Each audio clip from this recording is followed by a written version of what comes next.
Muy buenas tardes a todos. Qué gusto saludarlos. Buenas tardes, licenciado. Buenas Buenas tardes. noches. Buenas tardes, puedo saludarle. Licenciado. Hace toda noche ya, ¿verdad? Buenas noches, perdón. Todavía no quiero que acabe el día.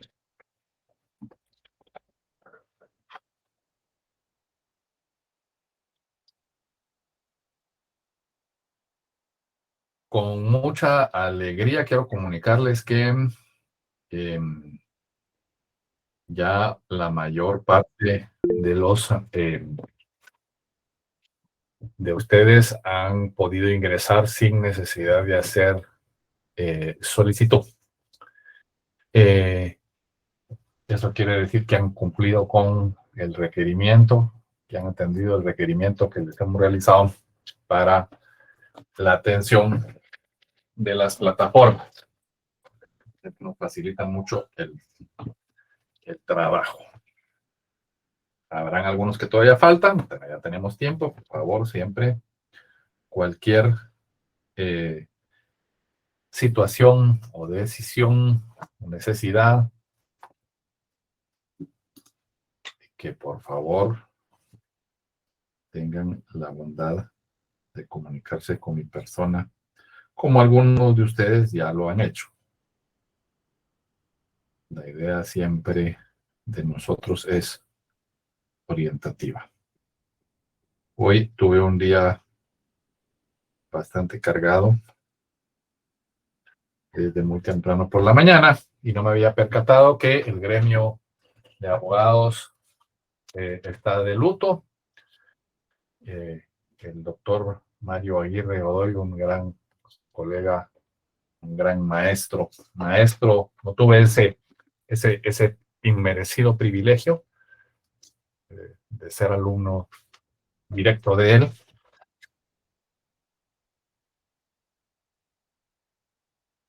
Pero, pues por supuesto que, porque él era más maestro de la generación de nuestros, o de mis padres, evidentemente, yo soy de la generación. Y esto, pues obviamente es conmovedor ver a todo un gremio volcado en el luto por la pérdida de quien en vida fuera el ilustre doctor Mario Aguirre Godoy. Además que, pues tuvo la delicadeza de ser funcionario judicial, de mucha alcurnia, con mucha decencia, y adecentó en buena manera el cargo de magistrado de la Corte Suprema de Justicia. Así es pues que descanse en paz el doctor Mario Aguirre Godoy. Bien vale decir, pues hasta ahorita, hace un momento me di cuenta que no había tenido oportunidad de saber. Pongo a grabar. Ya saben que si por alguna razón la grabación, al activarse la grabación, lo saca, pueden volver a ingresar sin ningún problema. Es un tema de configuración en la cuenta de cada uno. Bien, habíamos en la última sesión habíamos empezado a recorrer a los sujetos que vamos, o que tienen una preponderancia en nuestro proceso penal.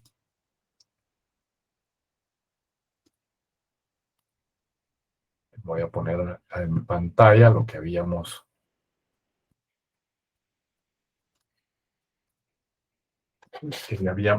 recorrido, haciendo un análisis sin identificar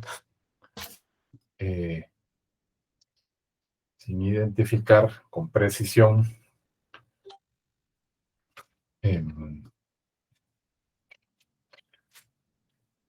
cada uno de ellos. Habíamos pues recorrido la lista y habíamos identificado, pues evidentemente, el juez de instrucción, que es el juez que va a estar a cargo del control jurisdiccional de la actividad de investigación que se lleva a cabo por medio del Ministerio Público, que es otro sujeto, finalmente el que tiene el monopolio de la acción penal, las facultades estatales para corregirnos, las partes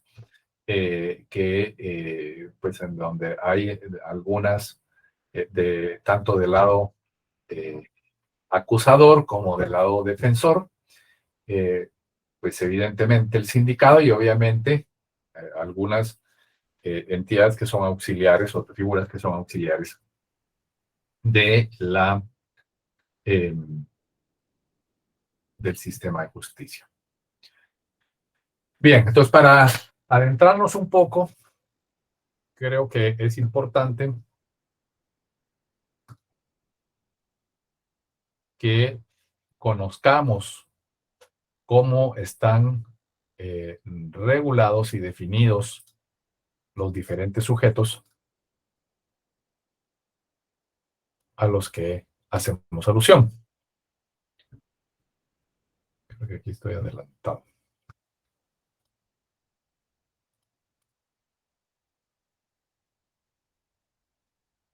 Entonces,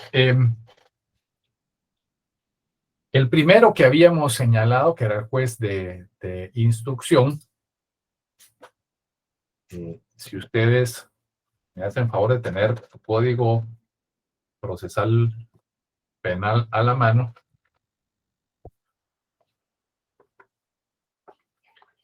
quiero pedirles que me acompañen en la lectura analítica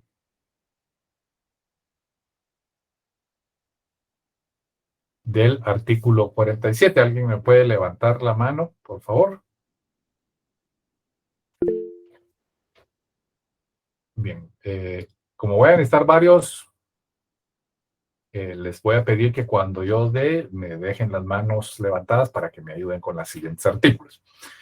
Valverde y Gisela, por favor, ¿me puedes leer el artículo 47 del Código Procesal Penal para que lo acompañemos en la lectura? Artículo 47. Jueces de primera instancia.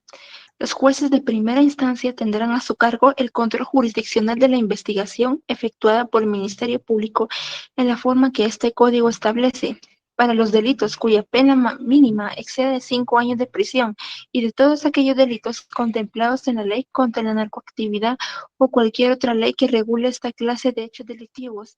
Además, instruirán personalmente las diligencias que específicamente les estén señaladas por ley. Estarán encargados de la tramitación y solución del procedimiento intermedio y conocerán, además del procedimiento de liquidación de costas, en los procesos de su competencia. Muchas gracias, te agradezco mucho. Bien, cuando nosotros identificamos en este artículo que estamos discurriendo sobre el juez de primera instancia, encontramos varios aspectos a los que debemos de prestarle atención y que es importante que lo tengamos claro desde ya. Primero, que el artículo le otorga el control jurisdiccional de la investigación que efectúa el Ministerio Público. ¿Esto qué significa? Esto lo que significa es que este juez de primera instancia es el que va a supervisar si en efecto el Ministerio Público está realizando la investigación de acuerdo a los parámetros que le permitan arribar a el conocimiento de la verdad real dentro del proceso. Todos dentro del proceso tienen que seguir reglas y el Ministerio Público no es una persona a esta obligación. Cuando uno está en la práctica del derecho procesal penal, independientemente de en qué institución se encuentre, pero cuando está en la práctica uno avisora alguna práctica muy usual. Los jueces, el Ministerio Público normalmente se hace de información de diferentes actores que no necesariamente están vinculados con el proceso en sí.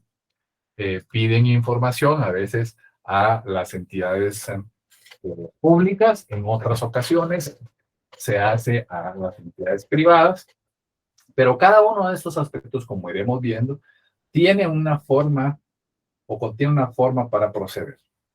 En el caso específico de las solicitudes de información, el Ministerio Público puede solicitarlas a las entidades del Estado y las entidades del Estado las la pueden entregar, pero cuando se trata de entidades privadas, la información que soliciten tiene que contar con el aval de un juez. Y muchas veces los requerimientos del Ministerio Público llegan a las entidades privadas, entidades bancarias,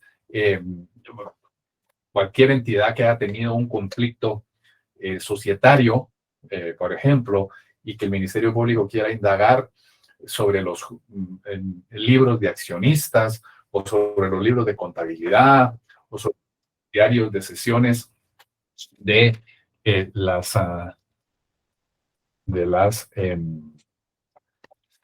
diferentes órganos societarios. Cuando hace esas solicitudes, no tiene que ser a través de un requerimiento judicial. Tiene que solicitarle al juez que lo haga, no lo puede hacer el Ministerio Público y el particular no está obligado a atender. Se solicita, en todo caso, que intervenga el juez. Esto es para resguardar la información privada y que el requerimiento de esta información pueda ser coincidente con el objetivo del proceso. ¿Y qué evitamos con esto? Que el Ministerio Público o que el proceso de investigación no sea usado para una circunstancia distinta, para perseguir algo que no se está persiguiendo. ¿Qué circunstancia puede ser? Si a una sociedad que encontraron que hay un desfalco o que el administrador único hizo alguna acción que no o que tenía problemas o que de problemas financieros, y el Ministerio Público está solicitando el libro de accionistas, pues evidentemente no está relacionado una cosa con la otra. Entonces, obviamente, el juez va a requerir que el Ministerio Público justifique, y si no lo justifica, no le dará autorización, y si lo justifica, le requerirá al privado. Pero en todo caso, independientemente del ejemplo, que lo vamos a ir materializando conforme vamos avanzando en la lectura y en el conocimiento del código, el Ministerio Público está sujeto a ese control jurisdiccional. Hay también momentos en donde los conflictos no se dan entre la parte acusadora y la parte de la defensa. A veces la propia parte acusadora, el querellante, puede tener problemas con el propio Ministerio Público, como veremos en algún momento, y tendrá que solicitar al juez que intervenga en una audiencia de discrepancia porque no se ponen de acuerdo el Ministerio Público y el querellante en efectuar un medio de prueba o en realizar cierta investigación, y es el juez el que les dice, no, mire, el que tiene razón es el Ministerio Público o es el querellante, tienen que hacerlo. O no tiene que hacerlo. En todo caso, el juez que tiene a cargo el control jurisdiccional de la investigación del Ministerio Público es el juez de primera instancia, pero hace una salvedad. Ese control jurisdiccional es para los delitos cuya pena máxima exceda de 5 años de prisión o cuando se trate de los delitos que se contemplan en la ley contra la narcoactividad. Entonces, esto nos da a nosotros un marco de acción en el juez de primera instancia que lo tenemos que tener presente.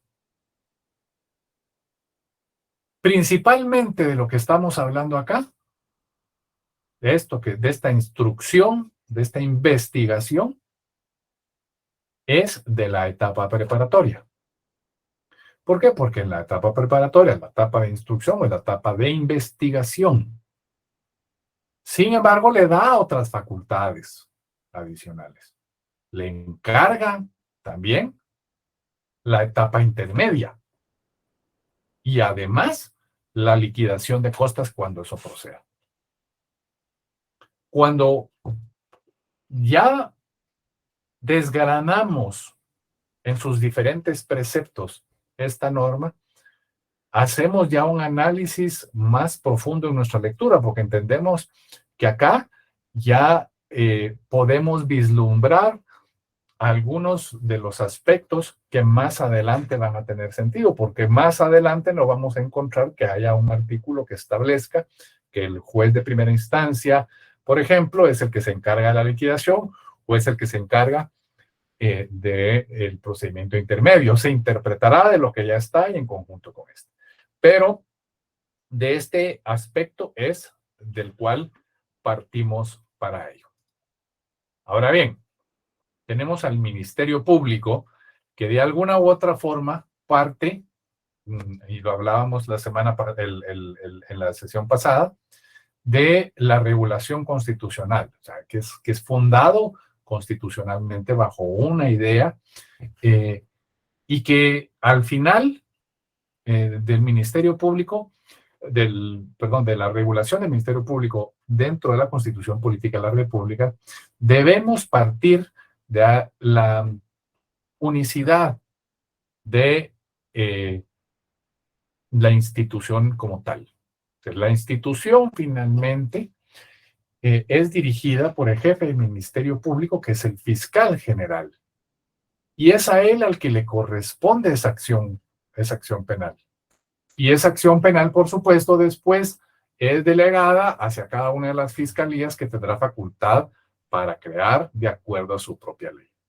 Pero es importante que nosotros como abogados también demos una revisada, a pesar de que no es el momento en que nos toca identificar este proceso en la vida real, sí es el momento para su carrera de entender cómo se deben de elegir a nuestras autoridades. Sobre todo de estos poderes del Estado adicionales o de estas instituciones del Estado que tienen facultades específicas como el Ministerio Público, cómo se eligen a los magistrados de la Corte de Constitucionalidad, etcétera, que son mecanismos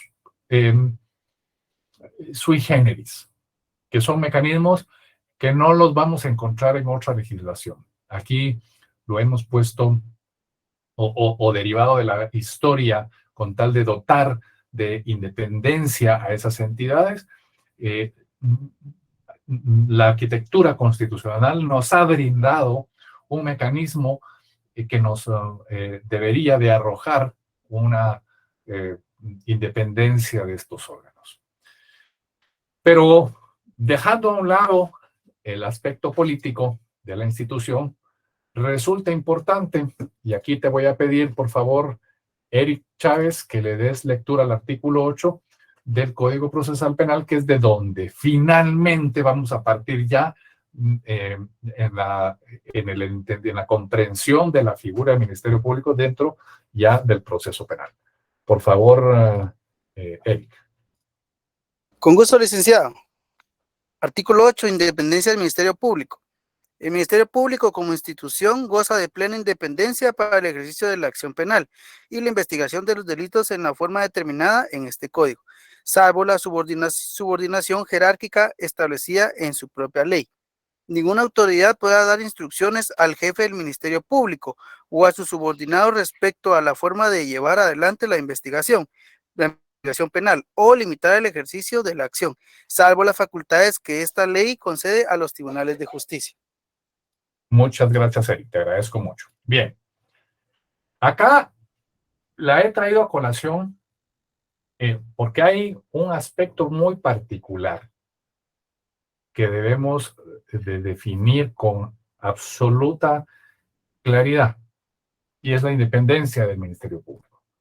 La independencia que se le otorga al Ministerio Público para realizar o para ejercitar la acción penal, la acción de investigación, en los delitos que así le corresponden, es el baluarte más importante del Ministerio Público y está otorgada para darle valor a la objetividad que debe de emanar de la propia investigación.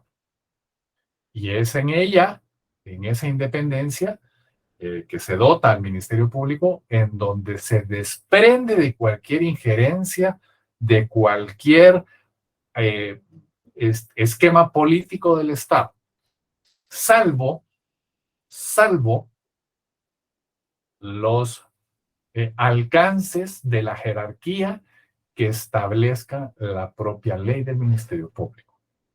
Es decir, que el Ministerio Público como tal no es que cuando genera una fiscalía, cuando genera una función pública dentro de la fiscalía y cede o delega, perdón, esa función pública en sus subordinados, no los hace sin que estos respondan a esa obligación.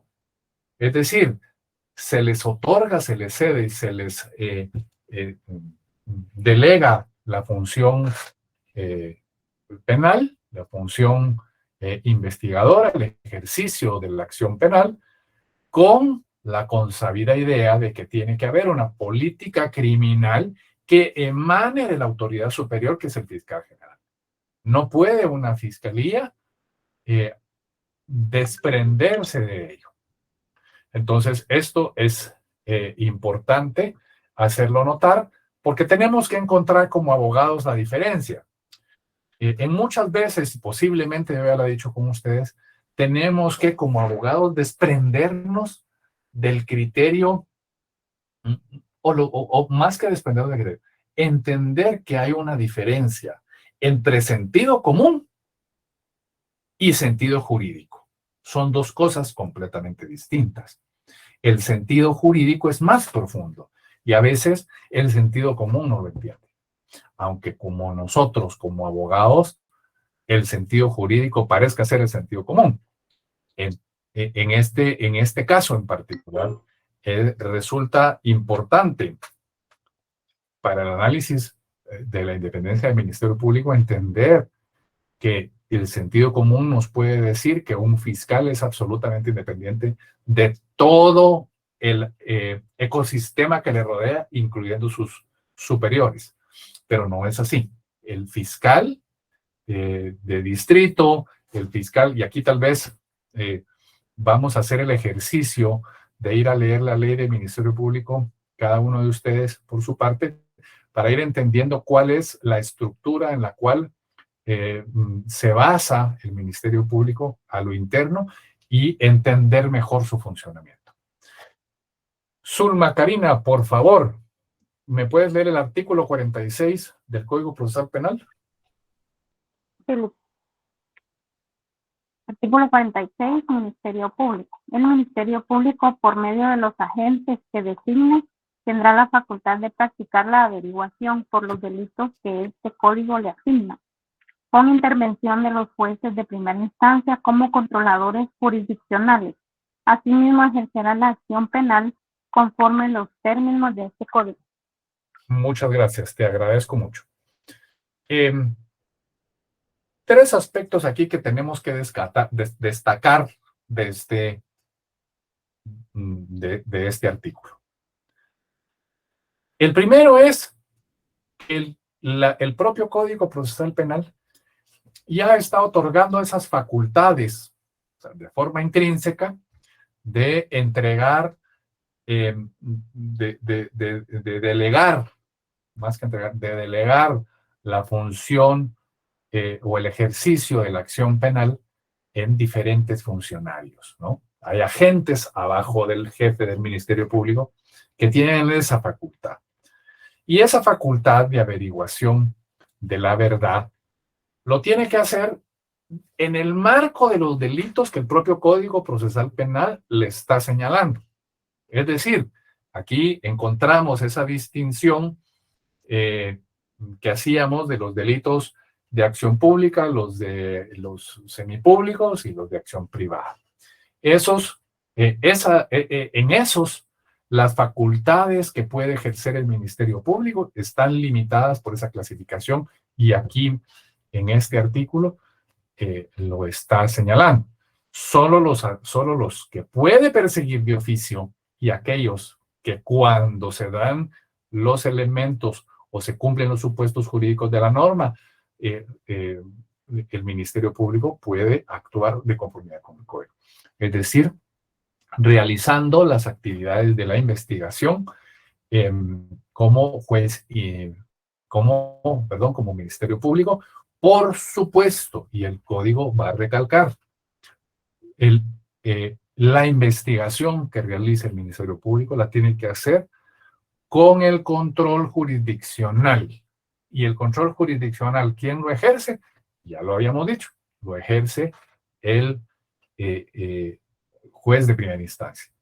Y por último, por supuesto, lo debe de hacer en la forma que se han establecido en el código. Ese último aspecto es una reiteración de que la acción penal que ejerza el Ministerio Público debe cumplir los requisitos que ya nosotros habíamos explorado. Tiene que haber un hecho que pues revista una apariencia delictiva, tiene que ser por la persona que corresponde intervenir, etcétera, etcétera. Todo ese tipo de elementos los tiene que cumplir el Ministerio Público. No está dada la facultad de forma libre, sino bajo esos lineamientos. David Alejandro, por favor, ¿puedes leerme el artículo 107?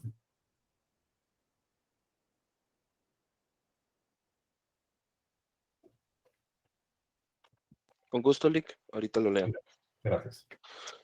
Artículo 107.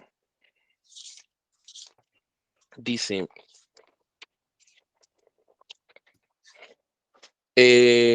Ministerio Público, función. El ejercicio de la acción penal corresponde al Ministerio Público como órgano auxiliar de la Administración de Justicia conforme a las disposiciones de este código. Tendrá a su cargo el procedimiento preparatorio y la dirección de la Policía Nacional Civil en su función investigativa dentro del proceso penal. Te agradezco. Con gusto, Lick. La lectura, muchas gracias. Ya se me perdió la pantalla. Bien, aspectos importantes o relevantes a hacer hincapié. Por supuesto, reiterar que el Ministerio Público es el que ejerce esa función, que es el ejercicio de la acción penal. Por supuesto, reiterando que en todas las normas o en la mayor parte de las normas se reitera que lo tiene que hacer de acuerdo a lo que se establece en el propio código, especialmente que lo ejerce con el control jurisdiccional. Esto del control jurisdiccional lo vamos a recalcar porque vamos a entender que muchos de los aspectos o muchos de los pasos que da el Ministerio Público tiene que ir acompañado de ese control. Aunque hay otros momentos en que se le permite al Ministerio Público actuar, que no quiere decir que no pueda ser sometido a control, ¿no? Si hay alguna discrepancia, si hay alguna circunstancia en la que se tienen que definir, lo tendrán que hacer ante un juez instructor o un juez contralor de la instrucción.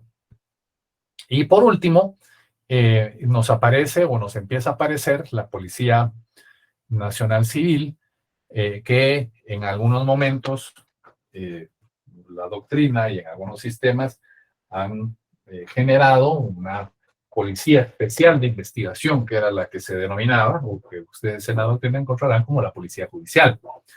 La Policía Judicial,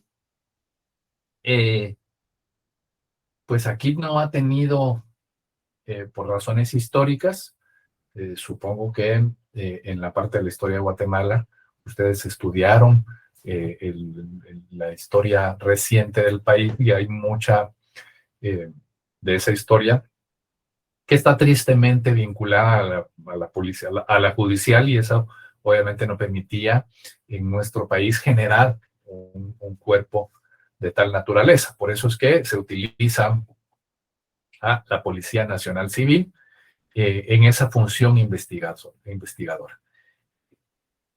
Como exploramos en el listado que hicimos la última sesión, la Policía Nacional Civil, en conjunto con el médico forense, resultan ser precisamente instituciones auxiliares o sujetos auxiliares del proceso, y son auxiliares del juez, y el juez es el que finalmente instruye, no el Ministerio Público, sino es el juez el que le instruye la participación a esas entidades, como veremos más adelante, por supuesto, dependiendo de cuál de las situaciones se refiere. Bien, ahora, viene una parte importante que creo que es el corazón, el core, el meollo de los sujetos, ¿no? Esto que hemos visto hasta ahora, el juez, el Ministerio Público, son instituciones que seguramente las hemos escuchado, que tal vez exploramos algunos preceptos y ahora entendemos cuál es el fundamento de esa actividad que tiene, pero que ya teníamos contemplado cómo funcionar. En el caso de las partes en específico, especialmente quién puede ser la víctima, quién puede ser el creyente, son de vital importancia. Y creo que estos artículos que vamos a leer son a los que le tenemos que prestar más atención en sus preceptos, porque acá nos dan luces de muchas cosas. Por favor, Carmen, ¿me puedes leer el artículo 116? Buenas noches, Lic, con gusto. Artículo 116. Querellante adhesivo.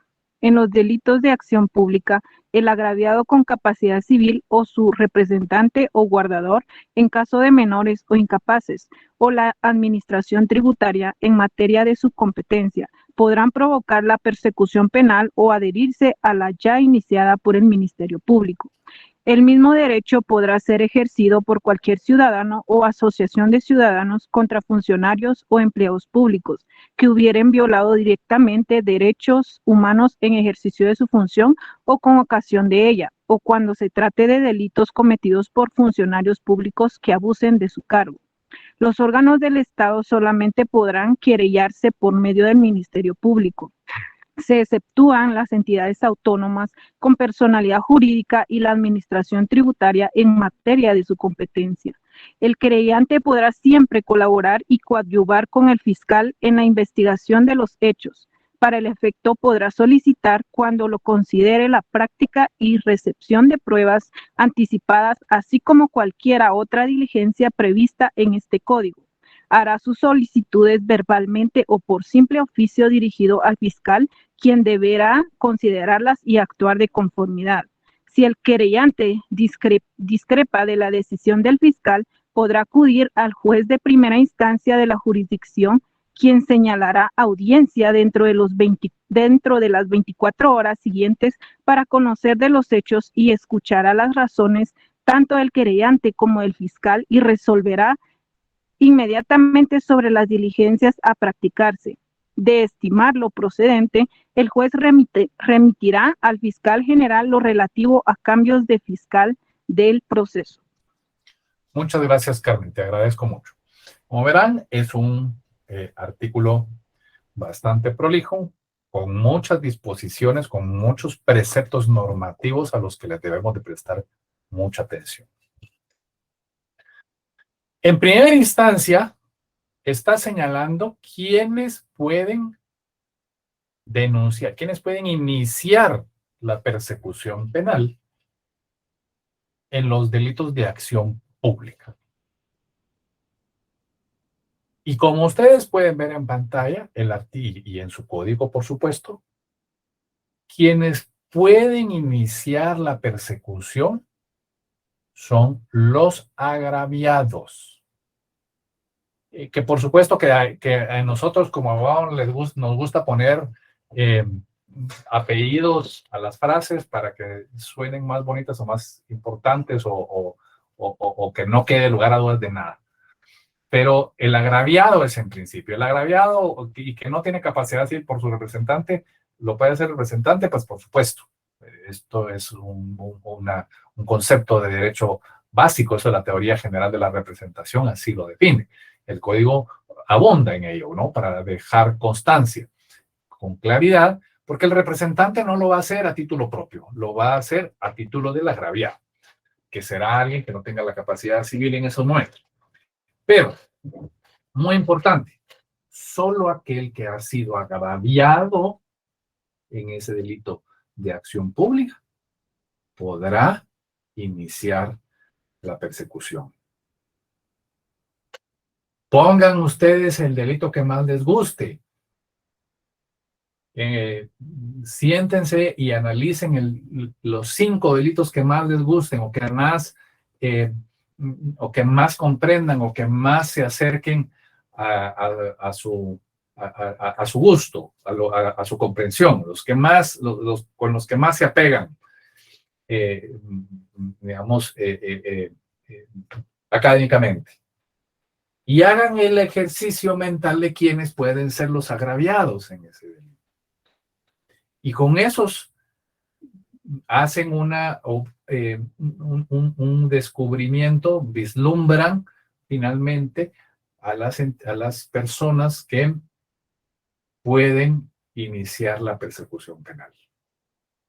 Cuando hacen ese decurso de los elementos subjetivos y especialmente del sujeto agraviado, uno empieza a notar, por ejemplo, que yo no puedo denunciar el delito de hurto de otra, si no soy el agraviado, si yo soy alguien que lo ve por ahí, yo no soy el denunciante, yo puedo empujar, puedo hacer que la policía lo persiga, etcétera, etcétera, pero no puedo yo aparecer en un proceso penal como el que incoa esa acción penal. El código faculta única y exclusivamente al agraviado. ¿Y qué pasa si nosotros nos encontramos defendiendo a una persona que resulta ser acusada de un hecho o un acto que tiene apariencia de delito, pero que la persona que lo ha impulsado pues no resulta ser el agraviado? Entonces vamos a poder como defensa procurar nuestros elementos necesarios para repelerla, argumentando precisamente el incumplimiento de ese aspecto en particular del artículo 116. Esto nos ubica, nos concentra en ese elemento en particular, en que no todos lo pueden ser. Y eso ya nos afina un poco más la puntería en la acción penal, porque entonces ya vislumbramos con mucha particularidad que muchas de las acciones pueden ser señaladas o de tener deficiencias para su tramitación. En el segundo párrafo hay un aspecto particular que se da mucho en la vida. Ese derecho que le otorga al agraviado, que es el inicio o la provocación de la persecución penal, se lo otorga a cualquier ciudadano o asociaciones de ciudadanos contra los funcionarios por 2 aspectos en particular. Uno, cuando haya una violación de derechos humanos. No tengo que ser yo el agraviado cuando haya una violación de derechos humanos para poder denunciar como ciudadano. Y 2, cuando el funcionario público lo haga abusando de su cargo. Esas son las 2 condiciones por las cuales un ciudadano o una asociación de ciudadanos lo puede hacer, puede provocar la persecución penal en un delito de acción pública.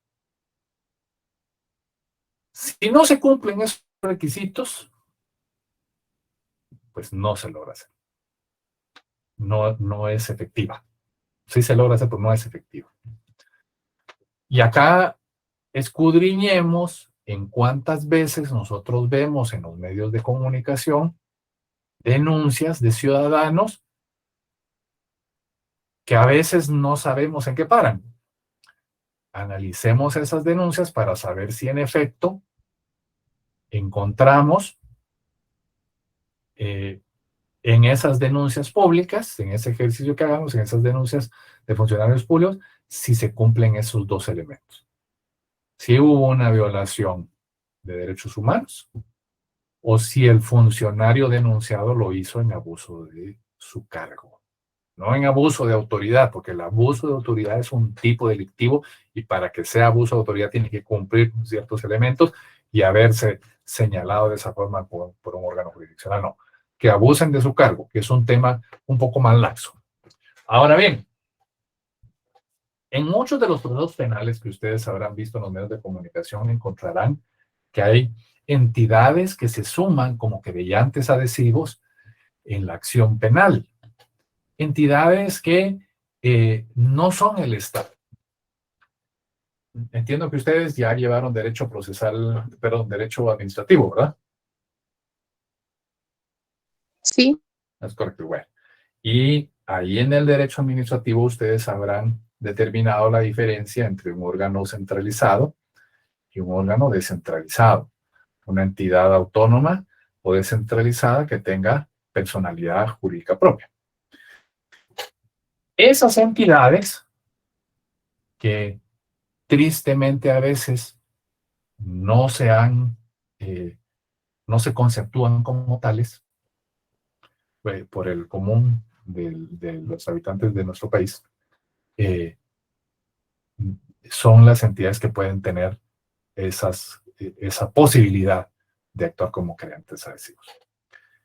En el caso de los aspectos tributarios, la Superintendencia de Administración Tributaria tiene se le da la facultad especial en el primero de los párrafos. La administración tributaria, independientemente de cómo se haya llevado el delito, si hay violación a derechos humanos, si se hizo abusando de su cargo, lo que sea, o si es contra un particular o no, la administración tributaria tiene la facultad de ser un querellante adhesivo cuando se trate de materia tributaria. Es decir, si hay alguien que haya cometido un delito o que haya realizado una actividad con apariencia delictiva de los delitos relacionados contra ¿qué es ahí? Con los delitos tributarios. No me recuerdo cuál es el bien jurídico titular. Esa es la posibilidad, o eso abre la posibilidad a que la Superintendencia de Administración Tributaria sea querellante de eso. Bueno, esa es la más sencilla. Pero ¿cuáles otras entidades son autónomas en el Estado que les permiten hacerlo? Infinidad de ellas. Algunas que, como les digo, ni se les otorga esa facultad o por alguna razón no se les reconoce. Iniciando la pandemia, yo tuve varias discusiones con muchas personas y luego pues nunca llegamos a la conclusión de nada. Pero se dio mucha esta discusión porque cuando empezaron a generar ayudas al Estado para poder atender a la población, uno de los aspectos importantes fue que el Instituto de Recreación de los Trabajadores de la Iniciativa Privada, que es lo que conocemos como el IRTRA, hizo condonó los intereses o permitió el pago tardío de sus cuotas, etcétera, etcétera. Y todos lo veían como un beneficio que la iniciativa privada está otorgando. Al final, la discusión en ese momento estribaba en cuál era la naturaleza del IRTRA. Y hay una cantidad ingente, una cantidad muy importante de personas que creen que el IRTRA es una entidad privada. Y cuando uno lee la ley del organismo, de la ley especial del IRTA, el instituto, la ley del instituto, la ley orgánica, pues ahí está muy claro. Es una entidad de derecho público que tiene una personalidad jurídica propia, que es autónoma, pero finalmente es una entidad pública. Las personas jurídicas, digamos, tienen una distinción, las privadas y las públicas, muy importantes, que es de donde se debe partir. Las personas privadas, las personas jurídicas privadas, nacen de una intención asociativa. Tiene que nacer del conjunto de voluntades de dos o más personas. Una asociación, una fundación, una sociedad civil, una sociedad anónima, una sociedad comandita por acciones. Cualquier tipo de sociedad es de más de dos personas y hay un instituto que nosotros hacemos, una institución que voluntariamente configuramos, a la que le ponemos las normas, por supuesto, en el marco del Estado. Cuando se trata de una entidad del Estado, la entidad del Estado no es creada. Perdón, algo me está sonando.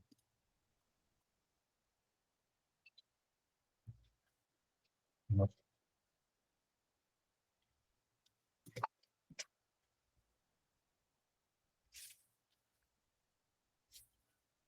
Tengo un problema que algo me está sonando, no sé qué es. Creo que era una llamada en algo. Perdón, mil disculpas. Entonces, cuando se trata de entidades del Estado, el germen, el nacimiento no es a través de ese vínculo asociativo, es por una disposición legal.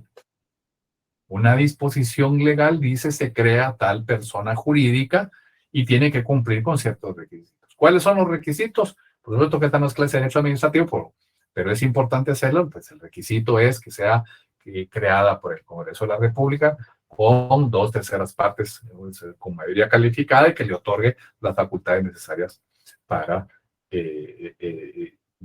ser creada como tal, ¿no? Pero este es un tema que pues me salgo un poco porque es válido hacer hincapié en todas esas circunstancias pequeñas, como lo dije en la primera sesión que tuvimos, que el que se quiera convertir en penalista y que crea que solo va a estudiar derecho penal, creo que tiene alguna equivocación respecto a cómo lo hagas. Necesariamente el penalista tiene que conocer más allá. Y creo que esa idea de que los abogados especialistas se tienen que dedicar a algo es una idea mal diseñada y que a veces nos está equivocando. Tenemos que tener un conocimiento integral, por lo menos, de los aspectos que están relacionados con el derecho penal. Y en este caso, cuando hacemos esa alusión, lo tenemos que definir con precisión, ¿no? Esos órganos del Estado que tienen esa autonomía, con que tienen personalidad jurídica propia, tienen la facultad de convertirse en querellantes. Casos, la empresa portuaria Quetzal, por ejemplo, cuando se dio el caso de la terminal de contenedores, TCQ, la empresa portuaria Quetzal se convirtió en querellante adhesivo y el abogado de la empresa portuaria Quetzal, pues ejerció, o el mandatario, no sé quién llevó, pero pues alguien ejerció esa función de querellante adhesivo en el proceso. Dicho esto, que es la primera parte, los primeros párrafos que están o que se engloban en definir quién es el querellante adhesivo, quiénes pueden ser el querellante adhesivo y en dónde lo pueden ser. Pero ¿para qué sirve el querellante adhesivo? ¿Cuál es la función del querellante adhesivo? Pues la función del querellante adhesivo pues es coadyuvar con la fiscalía en la investigación de los hechos. Contribuye que no quiere decir que sean una misma parte, porque a diferencia del querellante adhesivo, el Ministerio Público está llamado a la objetividad. El querellante adhesivo no. El querellante adhesivo tendrá que, perdón, es que le estoy tomando fotos a todos los que están entrando porque quiere decir que no han hecho el proceso de la agenda. Entonces el Ministerio Público, a diferencia del querellante adhesivo, sí tiene esa obligación legal. Tiene la obligación legal de ir a buscar la verdad absoluta y hacerlo con inmediatez, con prontitud y sobre todo con objetividad. Ahora, ese querellante colabora con el Ministerio Público en esa función, y en esa colaboración puede haber en algún momento, como lo mencionábamos hace unos minutos, algún desacuerdo en relación a algún aspecto de la investigación o de la diligencia de la investigación, con alguna prueba, con algún asunto relacionado con este proceso de instrucción, en el que evidentemente el Ministerio Público, al ser una institución del Estado, puede ignorar al querellante adhesivo. Y para evitar que la sobredimensión del poder del Ministerio Público respecto al querellante adhesivo, que generalmente puede ser un particular, la ley le otorga la facultad de dirimir ese conflicto ante el juez contralor, y que el juez contralor defina quién tiene la razón respecto a esa diferencia de criterios específica relacionada o que tienen esa diferencia entre el Ministerio Público y el querellante. Si no hay diferencia, si nosotros encontramos que son las mismas, los mismos criterios, o que no hay discrepancia, que no hay diferencia entre la orientación del querellante adhesivo y la del Ministerio Público, pues por supuesto no hay necesidad de acudir a él, ¿no? Es decir, lo que quiero hacer ver es que la sombría del control jurisdiccional no solo está por sobre el acusador y el acusado, o la parte acusadora y la parte acusada, no solo sobre ellos. También abarca en particular a los propios acusadores, es decir, a las diferencias que puedan existir entre el querellante adhesivo y el Ministerio Público. Por supuesto, esto que está aquí al final del artículo 116 y que está remarcado en pantalla con rosado, que ahorita lo estoy marcando con celeste, es lo que nosotros conocemos en la práctica como una audiencia de discrepancia. El planteamiento de la intervención del juez de primera instancia para determinar o resolver esa discrepancia que hay. Esta es la regulación principal para ese aspecto, que es muy común, honestamente. Es algo que se da con mucha facilidad. Ahora bien, hay una figura, no tengo manos levantadas, creo que había una, pero este artículo es muy sencillo. El querellante exclusivo es específicamente cuando se trata de persecución privada. ¿Cuál es la persecución privada? Pues por supuesto, aquella triada que vimos en la última sesión entre los delitos de acción pública, los delitos semipúblicos y los delitos de acción privada. Pues los delitos de acción privada son en los cuales habrá un querellante exclusivo. ¿Por qué? Porque pues ahí ya no hay intervención del Ministerio Público, salvo que se trate de otra cosa, ¿no? Pero en el caso de los delitos de acción privada le corresponderá al querellante exclusivo realizar pues los elementos, lo que le corresponde a él, la persecución en cuanto a esos delitos en específico. ¿Alguna duda hasta acá? Me he dado a entender en el análisis de las normas. Adelante, Yo Dani. sí me he entendido. Sí, Lick, todo claro. Gracias, Lick. Muchas Sí, gracias. todo claro. Licenciado, Sí, Daniel, con una adelante. pregunta. Dime. Buenas noches. Buenas noches. Con respecto a lo que estaba diciendo del Ministerio Público, con la línea de investigación que tiene también la policía, ¿quién de los dos tendría, si los dos se encuentran en una investigación, o quién tendría prioridad, o también el juez? No, el juez. En esta audiencia de discrepancia, vamos a ver, acá, cuando dice que si el querellante discrepa de la decisión del fiscal respecto, por supuesto, a alguna consideración o alguna práctica de alguna diligencia, porque hay algo que no se ha llevado a cabo,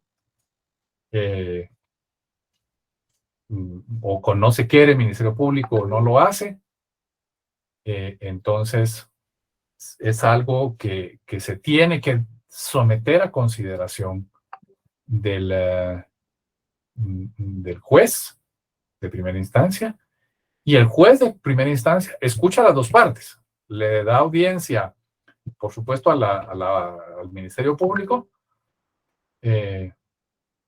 para dilucidar quién puede tener la razón en ese aspecto en particular. Entonces, no es que la ley le defina la preponderancia a una u otra, porque puede hacer que cualquiera de los dos tenga la razón. Pero en este caso en particular, esa diferencia tiene que ser sometida a un juez, quien es el contralor, para que él, con audiencia a las dos partes de conocimiento, yo soy alcohólico y tengo un dicho bien interesante, que todos se burlan de mí, pero cuando uno oye al bolo, también tiene que oír al cantinero. Tiene que oír a las dos partes. Y este es un principio de derecho, no el bolo del cantinero, por supuesto. El principio de derecho es que todos tienen que tener, todos tienen que ser escuchados. Y sobre todo en caso de una discrepancia, no basta con dar la razón a alguien, sino que tiene que ser analizado el caso en particular.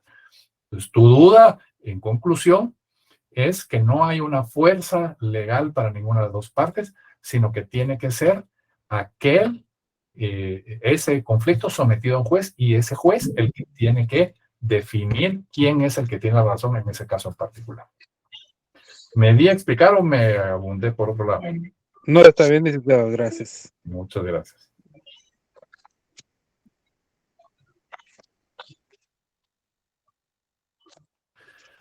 ¿Alguien que tenga alguna otra duda?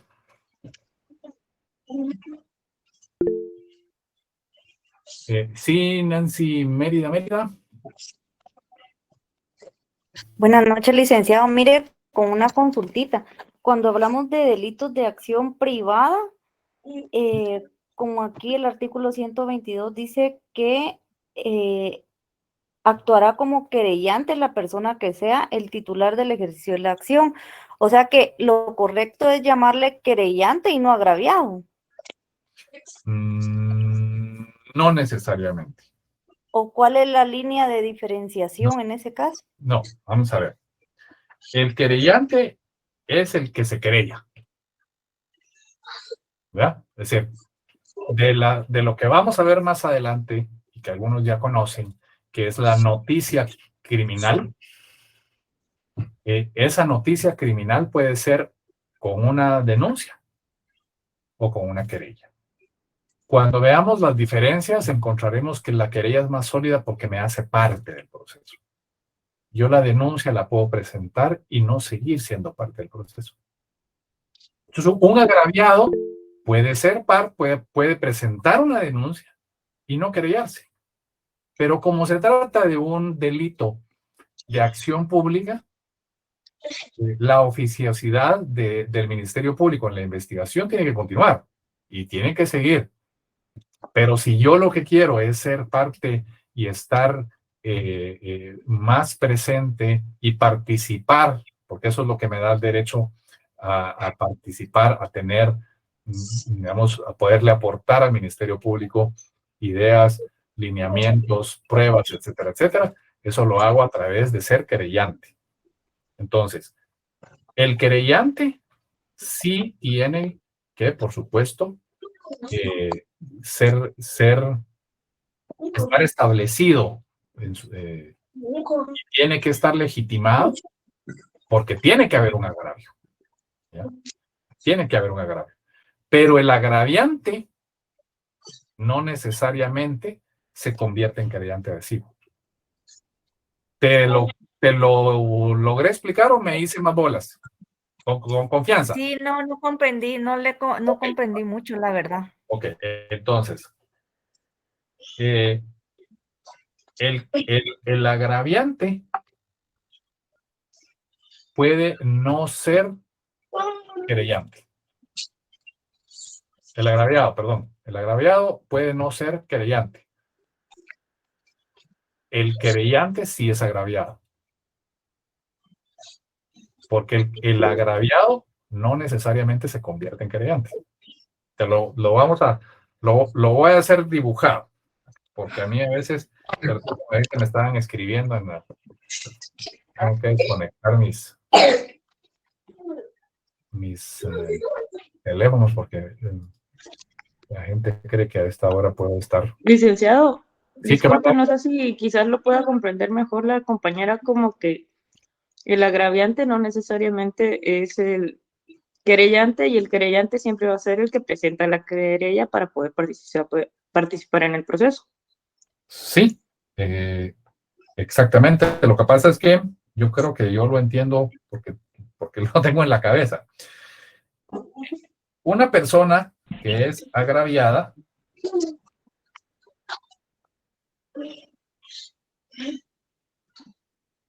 puede presentar una denuncia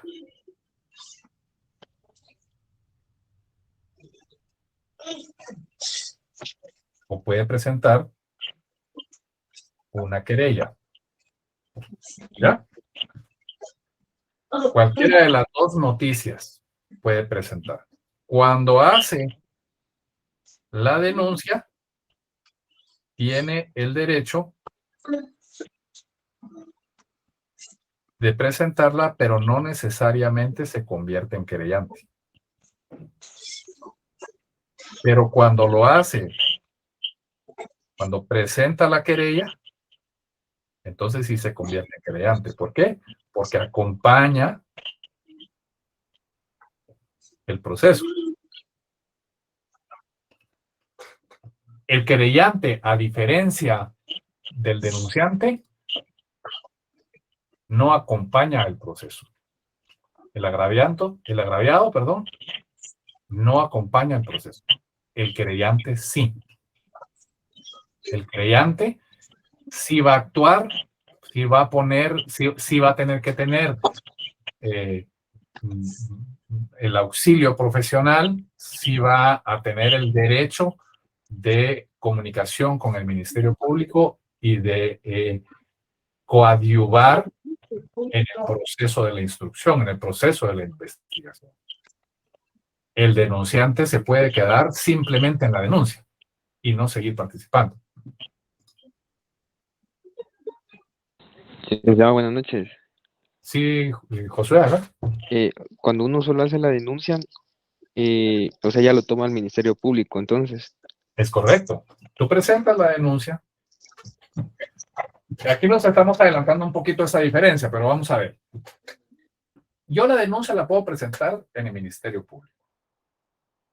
La querella la tengo que presentar ante un tribunal. Ya es un memorial más elaborado, es judicial y llega primero al juez de primera instancia. El juez de primera instancia acoge el memorial, tiene por recibido, y ese memorial Si es que cumple con los requisitos y tiene todos los aspectos que hemos visto, entonces da inicio al proceso penal. En ese inicio del proceso penal, yo que presenté la querella me convierto en querellante y tengo los derechos que se establecen en el artículo 116 que estábamos leyendo. Y aquí voy a regresar a la otra pues. O lean ustedes el primero, segundo, tercer, cuarto. El cuarto párrafo. El querellante podrá siempre colaborar y coadyuvar con el fiscal en la investigación de los hechos. El denunciante no, porque el denunciante es simplemente el de la denuncia. Entonces, cuando ya nos convertimos, cuando ya lo hacemos, cuando lo convertimos en una querella, presentamos la querella ante el tribunal, tengo que cumplir con ser agraviado, por supuesto. Porque según la fórmula que establece el artículo 116, tengo que ser necesariamente agraviado para presentar la querella.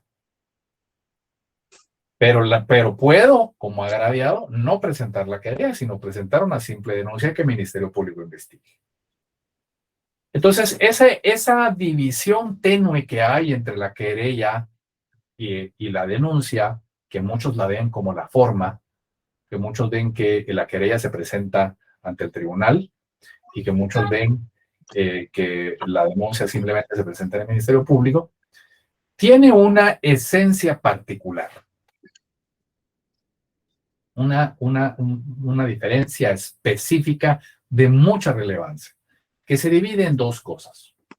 Uno, es que yo me convierto en colaborador, no quería decir colaborador para no convertirlo con la palabra colaborador, coadyuvador.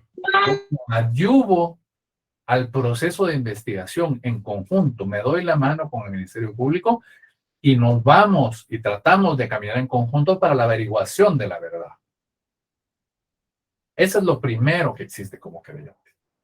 Y segundo, cuando yo hago la querella, me aseguro de que desde el primer instante yo tengo el control jurisdiccional del juez de primera instancia en el proceso. Si yo lo hago con la denuncia, posiblemente puedan haber diligencias que no necesariamente, o que se inicien investigaciones sin necesidad de la intervención del Ministerio Público.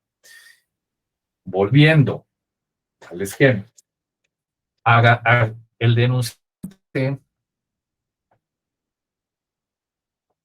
denunciante y el querellante son agraviados. Este es lo general, esto es lo específico. Es decir, del gran conjunto de agraviados, yo soy una especie que es el querellante. Ahora sí te lo logré definir mejor. Sí, Lick, solo me sigue quedando una duda. Las querellas se presentan, no sé si estoy en lo correcto, solo en delitos de acción privada. No. También en acción pública se pueden presentar querellas. Claro que sí. Los delitos de acción pública también pueden presentar las querellas. Tú lo puedes hacer de cualquiera de las formas. De hecho, hay 3 fórmulas de noticia criminal. La noticia criminal puede ser con denuncia, con querella y con parte policial. Esas son las 3 fórmulas. Pero sí se puede. Sí, Muy David. bien. Gracias. Con mucho gusto, Nancy. Licenciado, disculpe, solo una consulta, así rapidito. Usted dijo que la denuncia se hacía en el Ministerio Público y la querella, eso no le escuché, disculpe, ¿dónde se hacía? Directamente al juzgado, al juez de primera instancia.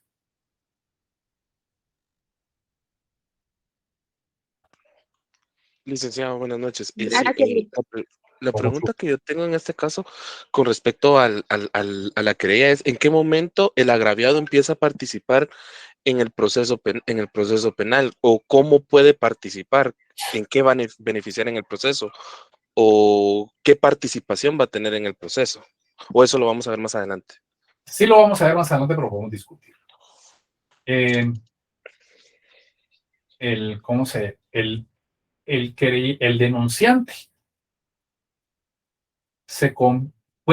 denunciante y el querellante participan en el momento en que ponen su noticia criminal. Y ahí se queda, porque ahí el Ministerio Público va a tramitar toda la El investigación. denunciante se puede quedar ahí o se puede volver querellante, ¿verdad? Más adelante. Eso lo puede hacer, pero se puede quedar ahí.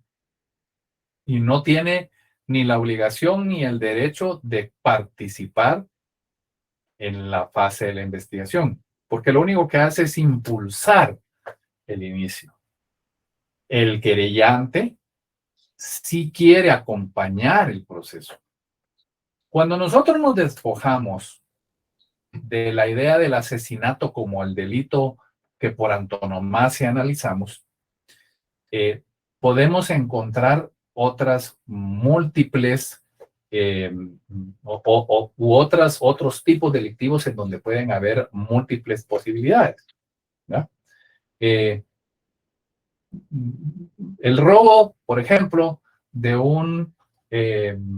libros contables en una sociedad.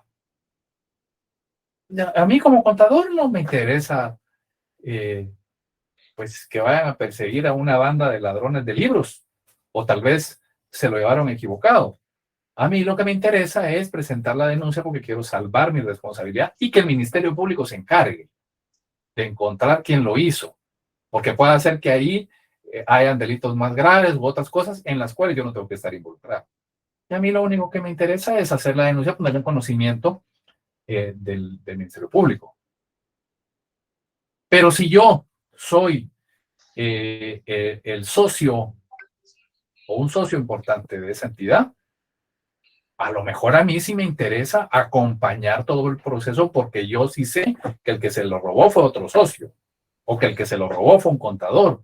Entonces yo lo acompaño para empujar la investigación. Entonces hay delitos en donde, por supuesto, cuando nosotros lo vemos en el delito de asesinato y somos los agraviados porque fue mi esposa o fue mi hijo o fue mi papá el que lamentablemente asesinaron o le dieron muerte, entonces ahí no hace sentido entre ser agraviado y ser querellante, porque la lógica o el sentido común nos dice que al ser agraviado de ese delito, pues evidentemente yo quisiera ser partícipe de la investigación.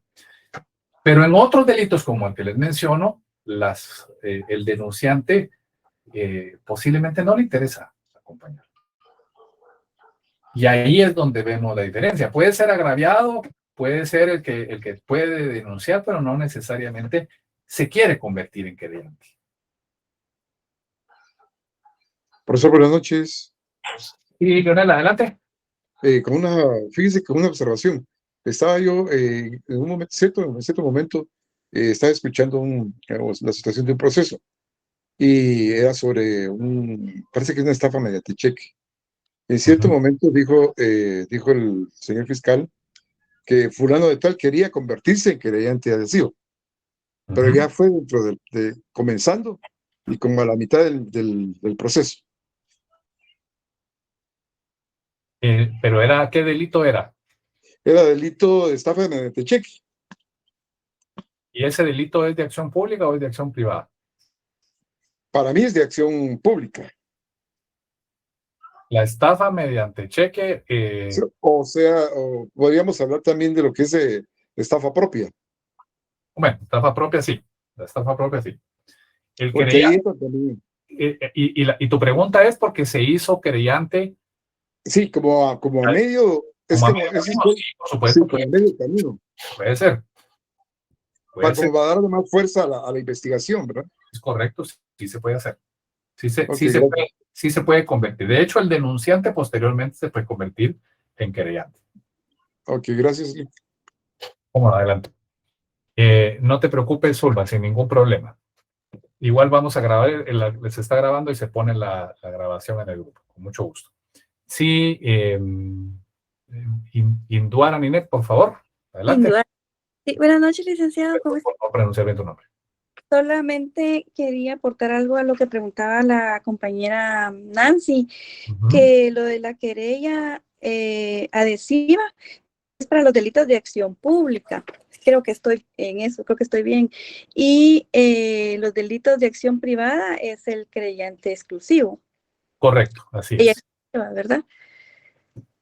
Sí, Bueno. tienes toda la razón, sí. Gracias, Lic.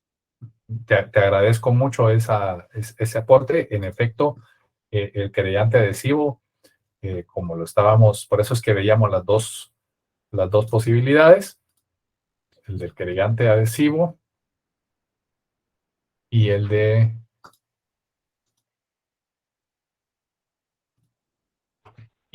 querellante exclusivo, que se refiere a los delitos de acción privada, como tú bien lo dices. ¿Alguna otra duda? ¿Comentario? ¿Ninguna pregunta? ¿Color? Sí, adelante, Nelson. Sí, por ejemplo, el querellante adhesivo solo se puede solicitar antes de la etapa intermedia. ¿Es así o se puede también ya cuando ya está en la fase de debate? No, antes de la etapa intermedia. Es dentro de la etapa, Muchas gracias, licenciado. Con mucho gusto, Nelson. ¿Dentro de qué etapa dijo, Lick? La etapa preparatoria. Gracias. Con mucho gusto. ¿Alguien más tiene alguna duda? Adelante, Álvaro, por favor. Disculpe, licenciado, no sé si para una clase en el futuro podríamos ver un resumen así rápido de los tribunales competentes relacionados, digamos, a los jueces de ejecución, los jueces de sentencia, relacionados a las etapas del proceso penal. Claro. O no sé si me estoy adelantando mucho. No, claro que sí, con mucho gusto lo podemos ver. Y no es muy complicado, pero de todos modos lo podemos ver. En algún momentito hacer una alusión, aquí lo dejo anotado. Y si se me olvida, por favor, me recuerdas y con mucho gusto hacemos el proceso del entendimiento de la estructura. Muchas gracias. Con mucho gusto. Bien, si no hay más dudas y ya se nos está yendo, no, todavía tenemos bastante quórum, pero entiendo que ya está. Sí, estamos a las 8:23. Sí, Dani, adelante, por favor. Sí, buenas noches, licenciado. Algo breve.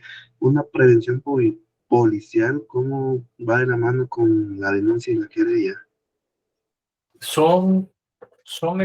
No es que sean excluyentes, son tres caminos distintos. La prevención policial es el informe que el Policía Nacional Civil le presenta a los órganos, al Ministerio Público, por un delito o por un acto que él considera reviste apariencia de delito. Y con eso se da inicio. Por supuesto, al igual que la denuncia, el policía no se convierte en querellante. Suponte que tú ves que alguien se entró a robar a la casa de tu vecino. Tú no eres un agraviado por ese hecho delictivo. Pero no está tu vecino. Tu vecino se fue a los Estados Unidos y entonces tú no puedes presentar una denuncia. Sin embargo, en cuanto se está dando ese delito, alguien llamó a la policía y la policía acude, encuentra a una persona dentro o saliendo de la vivienda, lo captura, le encuentra cosas y lo conduce y lo pone a disposición de los tribunales. En ese caso que te estoy planteando, tú no puedes ser denunciante porque no fuiste agraviado. Por supuesto, tampoco puedes ser creyente. Entonces, ¿qué procedería? ¿Dejarlo libre hasta que tu vecino regrese a los Estados Unidos, y si ya no regresa. Entonces ahí está esa tercera noticia criminal, que es a través de, de esa prevención policial, de ese atestado policial, en que se hará del conocimiento de los hechos que tienen apariencia de delitos para que se dé inicio a esa investigación. ¿Te lo dejé claro? Sí, licenciado. Claro, gracias. Con mucho gusto, Daniel. ¿Alguna otra duda, distinguidos amigos? Ahí estamos, Lick. Feliz noche. Un gusto saludarlo. De una vez me despido. Buenas noches, Lick. Gracias por todo. Feliz noche. Feliz noche, Lick. Gracias. Feliz noche. Feliz noche, licenciado. Excelente cátedra, licenciado. Feliz noche, licenciado. Feliz noche, Lick. Feliz noche, licenciado.